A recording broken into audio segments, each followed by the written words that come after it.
Mogla bi dugo pričati zašto se ne slažem s ovom i ovakvim rezolucijama, ali ću se umjesto toga usredotočiti samo na jednu pojedinost. Primjećujem kako se iz sjednice u sjednicu u ovom visokom domu popis tzv. ranjivih skupina povećava. Sada tu već spadaju i osobe osumnjičene za terorizam. O ovoj rezoluciji dovoljno govori činjenica da su upravo osumnjičeni za terorizam dobili jednako prostora u poglavlju o pravu na dostojanstvo kao siromašni, koji su danas najbrže rastuća društvena skupina u Europi.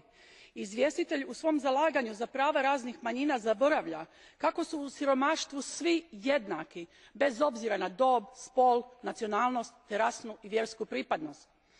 Zbog rigoroznog ovršnog zakona u Hrvatskoj bez krova nad glavom ostaju ljudi koji prema liberalnim kriterijima, često izraženima u ovome domu, ne spadaju u tzv. ranjive skupine. Pripadnici su većinskog naroda, većinske vjere, većinske spolne orijentacije, ali su svejedno ostali bez svojih domova. Smatrate li da neki drugi slučajevi imaju prednost pred ovakvima samo zato što se radi o pripadnicima manjina? Ima li kod siromaštva doista mjesta za pozitivnu diskriminaciju?